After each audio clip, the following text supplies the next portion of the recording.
मोअज़्ज़ज़ दोस्तों, welcome to Majid ग्रा YouTube channel. Mobile phone repairing course की अगली वीडियो के साथ आपकी खिदमत में हाज़िर हैं। दोस्तों, इस वीडियो के अंदर हम मोबाइल फ़ोन रिपेयरिंग के अंदर ही इस्तेमाल होने वाली एक मशीन का तारफ़ लेंगे, क्योंकि हम जितनी भी वीडियोज़ हैं उनके अंदर हम अभी मशीनों का तारफ़ ले रहे हैं। तो ये जो मशीन है, ये कह लें कि इसके बगैर भी आपका काम कुछ हद तक चल सकता है, लेकिन अगर हो तो उसके दो फ़ायदे हैं। एक तो आपके काम आसानी से हो जाएंगे और फिर तमाम काम हो सकेंगे। कोई ऐसा नहीं होगा कि यार ये मशीन मेरे पास नहीं है, ये काम मैं नहीं कर सकता। ठीक है जी। अब सबसे पहले वीडियो के दो हिस्से हैं। पहले हिस्से में हम ये समझेंगे कि ये मशीन किस तरह से काम करती है, और वीडियो के दूसरे हिस्से में हम समझेंगे कि हम इसको मोबाइल फ़ोन रिपेयरिंग के अंदर किस तरह से इस्तेमाल करते हैं।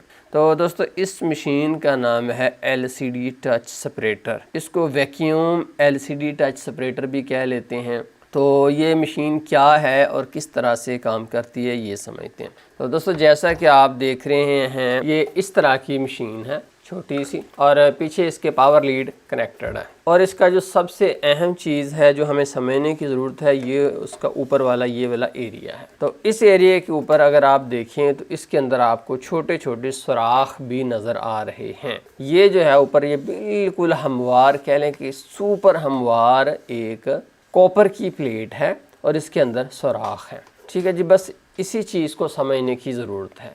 यहाँ पर दोस्तों देखें तो ये इसका पावर बटन है। जो ही मैं पावर बटन को दबाता हूँ तो यहाँ पर आ गया है 80 सेंटीग्रेड, और उसके बाद ये गर्म होना शुरू हो गई है। इस वक्त इस यहाँ का टेम्परेचर ऊपर वाली सतह का 51 सेंटीग्रेड, अब 52 हो गया। अब कुछ देर में 53, 54, इस तरह से ये 80 सेंटीग्रेड तक गर्म होगी, क्योंकि जब हम इसको ऑन करते हैं तो हमें बताती है कि इस वक्त 80 पर सेट है। तो यहाँ पर आप जितना टेम्परेचर चाहें सेट कर लेंगे। जब आप इसका टेम्परेचर सेट कर लेंगे तब ये ऊपर वाला तवा जो अभी मैंने आपको दिखाया है, ये गर्म होगा। कितना गर्म होगा? जितना आप टेम्परेचर यहाँ से सेट करोगे। सेट बटन क्लिक करने के बाद ये यहाँ से ब्लिंक करना शुरू करता है। अब इन दोनों बटनों से हम टेम्परेचर कम या ज़्यादा कर सकते हैं।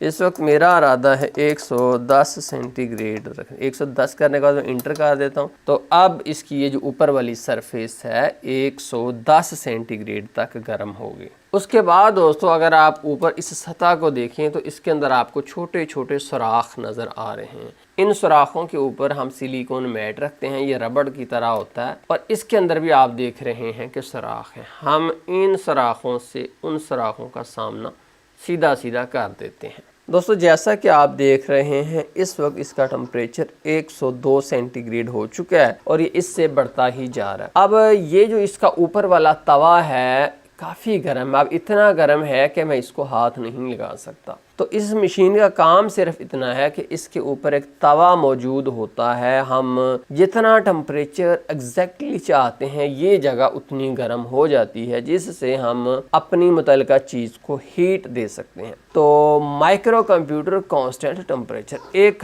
हद तक ये टेम्परेचर देगा। उससे ये फ़ायदा होता है कि हमें पता है कि यार हमारे मोबाइल फ़ोन इतना टेम्परेचर बर्दाश्त करते हैं, तो हम उस मुकर्ररा हद से ऊपर नहीं जाते। तो आमतौर पर टेम्परेचर जो है हम 100 से लेकर 110, और सर्दियों में जब बहुत ठंड हो तब 120 तक भी दे लेते हैं, लेकिन गर्मियों के अंदर हम 100 से 110 टेम्परेचर देते हैं। इतना ही काफ़ी है। ये तो था इसका दूसरा काम। इसके अलावा दोस्तों, यहाँ पर अगर आप देखें तो एक और बटन भी दिया हुआ है। यहाँ पर लिखा हुआ है सक्शन स्विच। सक्शन स्विच के काम करने का उसूल ये है कि जब आप सक्शन स्विच को दबा देते हो तो मशीन एक आवाज़ देनी शुरू कर देती है, और यहाँ से ये हवा खींचनी शुरू कर देती है इन सुराखों में से, ये जो ऊपर इसके सुराख हैं।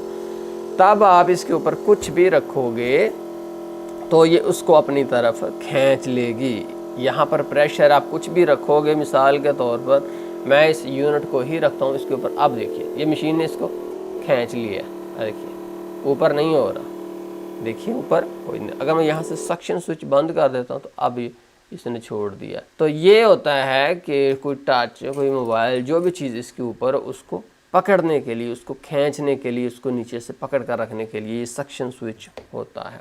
ये तो हो गया दोस्तों LCD टच सेपरेटर के बारे में मालूमात। अब इसके साथ दो चीज़ें और होती हैं, वो भी मैं आपको बता देता हूँ। पहले नंबर पर ये देखिए, ये दो मेरे पास हैंडल्स हैं। इन दो हैंडल्स के दरमियान अगर आप देखें तो हाई हार्डनेस एक वायर है। ये देखिए, अब पता नहीं हमको वायर नज़र आ रही कि नहीं, ये देखिए ये वायर है जो कि दोनों हैंडल्स को लगी हुई है, इस तरफ से इस तरफ से, दोनों इनके दरमियान वायर के ज़रिए ये आपस में कनेक्टेड है। एक तो इसके साथ ये चीज़ होती है।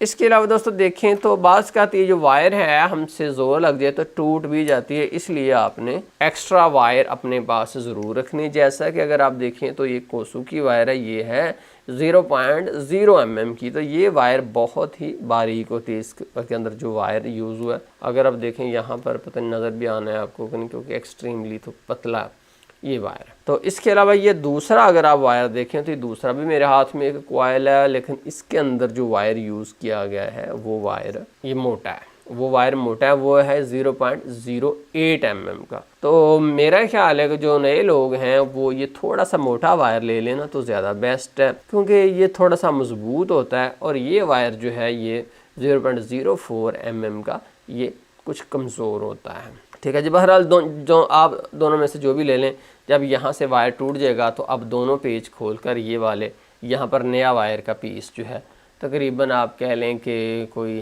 6-7 इंच का आप लगा लें तो ये काफ़ी है। ठीक है जी, अब हम समझते हैं कि हम इस मशीन को मोबाइल फ़ोन रिपेयरिंग के अंदर क्यों इस्तेमाल करते हैं। वीडियो का दूसरा पार्ट। तो दोस्तों देखिए, ये मेरे पास एक वीवो का मोबाइल फ़ोन है। अगर ये शॉप के ऊपर मेरे पास आता है कि जिसका यूनिट चेंज करना है, तो उसके में सबसे पहले तो मुझे इस मोबाइल फ़ोन को खोलना पड़ेगा। और यहाँ पर अगर आप देखें तो यहाँ से ये एडहेसिव ग्लू होता है इसके चारों तरफ, यहाँ पर एडहेसिव ग्लू लगा हुआ होता है। इसकी बाइंडिंग बहुत मजबूत होती है। तो अगर वैसे हम जोर लगाएंगे तो ये टूट जाएगा या कुछ ना कुछ नुकसान हो जाएगा। इसलिए जब हम इस एरिया को गर्म करेंगे तो जो एडहेसिव ग्लू होते हैं वो जब हीट उनको मिलती है तो वो प्लास्टिक सा होता है, वो नरम पड़ जाता है। उसके बाद हम आसानी से इसको खोल सकते हैं। अब मैं क्या करूँगा कि मैं इस मोबाइल फ़ोन को 5 से 10 मिनट इसके ऊपर ऐसे ही रख दूंगा। मैं सक्शन स्विच को ऑन नहीं करूँगा। 5 से 10 मिनट के बाद ये काफ़ी ज़्यादा पीछे से और इक्वल सारे का सारा गर्म हो जाएगा।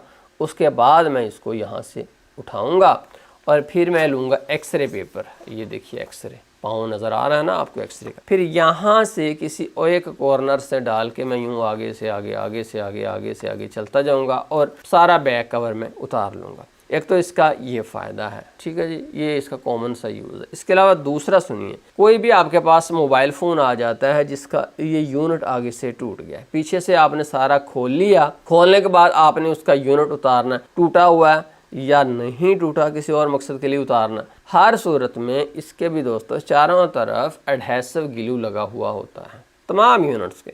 ऐसी सूरत में हम अपने मोबाइल फ़ोन को इसके ऊपर रख देंगे 5 से 10 मिनट। जब अच्छे तरीके से सारी की सारी LCD गर्म हो जाएगी, इसके अंदर ग्लू की बाइंडिंग बहुत कमज़ोर हो जाएगी, हम मोबाइल फ़ोन को यहाँ से उठाएंगे, एक हाथ में एक्सरे पेपर लेंगे और हम सुकून से एक तरफ से LCD के अंदर डालकर कंट्रोल्ड, यानी कि सारा नहीं डालेंगे, थोड़ा सा डालकर कॉर्नर से उसको छुड़वाना शुरू कर देंगे। यूँ हम चारों तरफ एक्सरे पेपर को घुमा देंगे और स्लो अपना काम करते जाएंगे, थोड़ा थोड़ा करके देखते हुए, जानते हुए, समझते हुए कि एक्चुअली अंदर क्या हो रहा है। अंधाधुंध कुछ नहीं करना। मोबाइल फ़ोन के रिपेयरिंग के अंदर दोस्तों याद रखिए, आपने कुछ भी करना हो तो आपको पता होना चाहिए कि आप क्या कर रहे हैं। वैसे तो आपको पता ही होता है कि आप क्या कर रहे हैं, लेकिन आप जो एक्शन कर रहे हैं उसका नतीजे में क्या होगा वो आपको वो पहले पता होना चाहिए। जब एक्शन आपने ले लिया, कोई नुकसान हो गया, उसके बाद पता चला कि यूँ होना है, तो उसका फिर फ़ायदा नहीं होगा ना उस वक्त। तो ये मेरा मतलब है। यूँ हम चारों तरफ घुमाकर सुकून से अपना यूनिट अपने मोबाइल फ़ोन से अलहदा कर लेंगे। एक तो दोस्तों इसका ये फ़ायदा है। तो दोस्तों इसका यूँ बहुत फ़ायदा है कि कोई भी मोबाइल फ़ोन आए, हमने आगे से खोलना हो, पीछे से खोलना हो, उसका यूनिट उतारना हो, तो हम आसानी से सुकून से अपना काम कर लेते हैं। तो कुछ लोग क्या करते हैं कि जी कहते हैं कि हम उसकी जगह हॉट एयर गन यूज़ कर लेंगे। जी हॉट एयर गन आप यूज़ कर लें, कोई मसला नहीं है, लेकिन थोड़ी सी उसमें एक्सपर्टीज़ ज़्यादा चाहिए कि अगर खुदा न खास्ता ज़्यादा हीट एक जगह के ऊपर डल गई तो तब भी नुकसान हो सकता है। अगर किसी जगह के ऊपर बहुत कम हीट हुई, वहाँ पर आपने ज़ोर लगा दिया तो ऐन मुमकिन है कि वहाँ से कोई नुकसान हो जाए। जबकि ये जो वैक्यूम LCD टच सेपरेटर है ये पूरे के पूरे मोबाइल को इक्वली गर्म करता है। अब यहाँ पर कोई ख़तरा नहीं कि ये कहीं गलती से मेरे मोबाइल फ़ोन को ज़्यादा हीट ना दे दे, क्योंकि यहाँ पर तो 110 ऑलरेडी सेट है, इससे ज़्यादा गर्म होगा ही नहीं। जितनी देर आप इसके ऊपर रखोगे उतनी देर आप कोई दूसरा मोबाइल फ़ोन भी ठीक कर सकते हैं। ये नहीं कि आप यूँ 10 मिनट लगे हुए हैं, वो 10 मिनट भी आपके बर्बाद हो गए। तो ये तो इसके कॉमन से फ़ायदे मैंने आपको बताए। अब इसका जो नाम है LCD टच सेपरेटर, ये क्यों कहा जाता है और इसका सबसे अहम इस्तेमाल जो हम करते हैं, जिसके लिए मशीन बनी है, वो सीखिए। जैसा कि दोस्तों अगर आप देखें तो ये मेरे हाथ में एक मोबाइल फ़ोन का कम्बो है, इसको यूनिट कह लें, इसको फोल्डर कह लें, मुख्तलिफ नामों से लोग इसको कहते हैं। इसमें दोस्तों पीछे हमारी LCD होती है, ये उसकी स्ट्रिप है, उसके ऊपर यहाँ पर हमारे ग्लास लगा हुआ होता है। बाज़ का ऐसे होता है कि मोबाइल फ़ोन की LCD ठीक होती है, ऊपर से ग्लास टूट जाता है, या बाज़ का इसके उलट भी होता है, हमारा ग्लास ठीक होता है जबकि LCD टूट जाती है। तो ऐसी सूरत में कि जब आपके मोबाइल फ़ोन का ग्लास टूट गया हो और आपने जस्ट ग्लास को रिप्लेस करना हो, तो ये ग्लास उतारने के लिए ये मशीन इस्तेमाल की जाती है। सबसे पहले हम यहाँ पर इस फोल्डर को, इस यूनिट को यहाँ पर रख देंगे और 5 से 10 मिनट हम इसको यहाँ पर पड़ा रहने देंगे ताकि ये अच्छे तरीके से गर्म हो जाए। दोस्तों 10 मिनट हो चुके हैं। अब हमारा यूनिट फुल बटा फुल गर्म हो चुका है। अब हम अपने दोनों हैंडल्स लेते हैं जिनके अंदर हाई हार्डनेस कटिंग वायर लगी हुई है। इसको हम अपने लेफ्ट राइट हाथ में लेने के बाद सक्शन स्विच को ऑन कर देते हैं। अब हम एहतियात से एक तरफ से अपनी कटिंग वायर को LCD और ग्लास के दरमियान में डाल देते हैं। यहाँ पर दोस्तों ख़ास एहतियात की ज़रूरत है, नए लोगों से मिस्टेक हो जाती है। LCD की तरफ अगर चला जाए ये कटिंग वायर तो LCD को छील कर तबाह बर्बाद कर देती है। डालने के बाद इसको दाएं बाएं खींचिए, खींचने के बाद इसको आगे इसको चलाते जाएं और ख़ास तौर पर जहां पर एज वगैरह हैं वहां पर बहुत ज़्यादा ख़तरा होता है कि एज वगैरह से ये LCD को छील देती है। अब एहतियात से दोनों तरफ से आप इसको खींचते जाएं, कभी लेफ़्ट खींचें कभी राइट खींचें, जैसे हमारी माएँ पहले दौर में जो दूध मदानी करते थे उस तरह से आप करते जाएँ, लेकिन दोनों तरफ से बराबर आपने इसको चलाना है। लेकिन दोस्तों याद रखिए कि इस वायर के ऊपर आपने ज़्यादा प्रेशर नहीं देना, ये वायर मैक्सिमम 1-1.5 किलो वज़न बर्दाश्त करती है। यूँ एहतियात से सारे LCD के नीचे से आपने वायर को गुजार देना, जैसा कि आपने देखा कि ये गुजर चुकी है।